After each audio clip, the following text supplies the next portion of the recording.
Hey, howdy, hey, welcome back. In this video, I want to share a little bit about what I would diagnose on this particular case, give you a little bit of a idea of what I would see and what I would say to the patient and what kind of treatment I'd recommend. I know as a young dentist, I had a hard time diagnosing for the patients. I always felt like I was either too pushy or too conservative.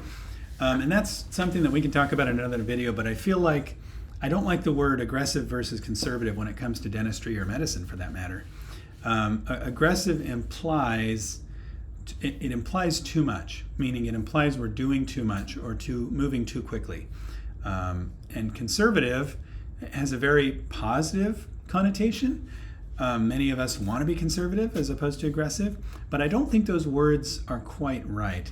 So normally what I would suggest is we reframe that conversation. Instead of saying aggressive and conservative, I would say something like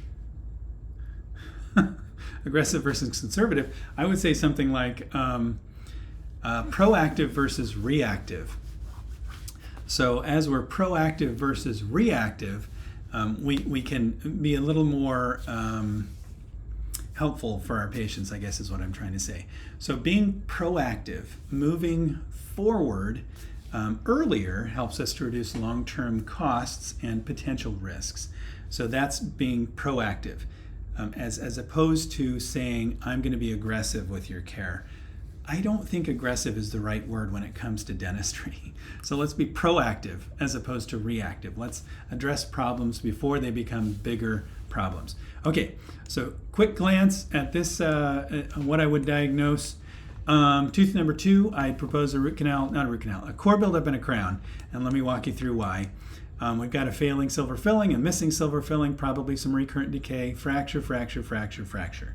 Tooth number 4, core buildup and crown. Could you potentially stick a filling in there? Sure, but why? This tooth really needs a crown. You've got multiple fractures, quite a bit of recession here. The tooth's already stressed to its limit. Why would we weaken it? So this one needs a crown. So, fairly conservative, amalgam filling, fracture. And these are things you can show the patient, especially if you have the scan pulled up in front of them. The rest of the mouth, tooth number 13 here, yes, there's some fractures there. It's not nearly as sinister in my mind as the ones on the the upper right, so I probably wouldn't even treatment plan anything there. Now granted, we're going to pair this scan with x-rays and with an intraoral exam, so we may see some issues around a margin or something that might warrant additional treatment. But for now, I would say on the upper arch, I would treatment plan crown and core buildup, crown and core buildup. Now on the lower arch, assuming everything is in good shape here, a couple of things that I would call out to the patient, these lower anteriors. This is not necessarily just abfraction, but it's decay, down interproximally on multiple teeth here. So in the best interest of the patient, I would treatment plan core buildup and crown on these 3 and a crown on that one, with a likely potential of root canals on those 3 based on the depth of the decay.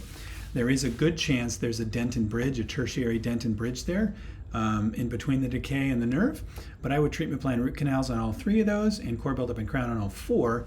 But when we get in there and decide we don't need the root canals, we get to be the hero and save the patient some money. The other teeth that concern me on the lower right, of course, this guy here, number 31, multiple fractures, recurrent decay underneath that filling, definitely needs a crown and core buildup, multiple cracks. I mean, that tooth is a recipe for a tooth to explode. I mean, that one is headed in the wrong direction. And then this separated ceramic crown, PFM crown. If there's no food impaction here and there's no decay developing on the mesial because of this shape, you could leave the crown alone. Now, cosmetically, yeah, it's ugly. Not pretty, and might be driving the patient's tongue nuts. But functionally, as long as it's protecting the tooth and there's no decay there, we can leave it alone. So honestly, I would ask the patient if it's a cosmetic concern. I would much rather have them invest their money, if that's only a cosmetic concern, in the other issues that we've talked about. Not the least of which is these lower front teeth because of the decay that's there. Quite a bit of decay on these guys. Let's just turn on the viewer so we can look at these. Pretty substantial cavities there in between the teeth. You can see over here, quite a bit going on. So in this case, definitely we want to try to jump on treatment as soon as we can. So what I would tell the patient then, after looking at the full mouth, You know, there are several needs. This tooth, this tooth, this tooth are all in the same category. They need a crown and a core buildup because recurrent tooth decay, fracturing, high risk of some sort of a fracture. If left untreated, it will lead to toothache, broken tooth that may or may not be fixable, or some combination of both. So we ought to try to move as quickly as we can. But my top of the list concern is these lower front teeth. Because of how narrow they are and the amount of decay that's there, if we don't treat these teeth soon, there's a really good chance they could break off. At least one of them could, and they will probably not be fixable if they break off at the gum line. So I'd recommend we try to crown these with core buildups and probably some pins, maybe root canals, as quickly as we can. Now it's important to frame that discussion with the patient, helping them understand that my job is to give them good data.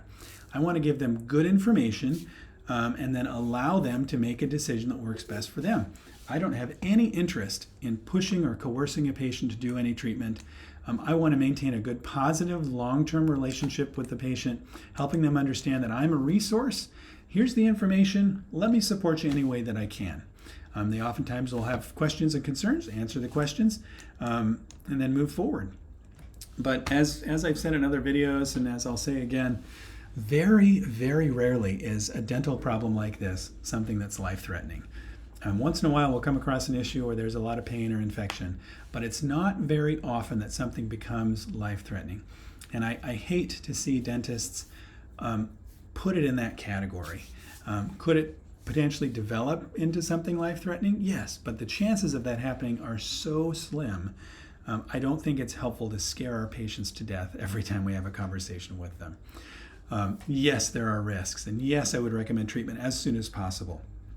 But I'm not going to say something like, yeah, if this breaks, it could lead to a brain abscess and you could die. That's not normally something that I would say. Now, if they have an abscess that's present and they're ignoring and refusing treatment going forward, that may be a different discussion. But in the diagnosis from a diagnosis standpoint, I would recommend that we be very informative, be very helpful, but that we're not manipulative or trying to push patients into treatment that they may not be ready for. Because, I mean, I'm a dentist, right? I have teeth that need crowns, and I've kind of put them off, and I'm still alive. You know, honestly, we ought to treat our patients like we would treat our mother, sister, brother, father, et cetera, et cetera. Try to be as gentle as we can, give them good information, support their decisions, and kind of go from there. Hopefully this has been helpful. Look forward to seeing you in the next video.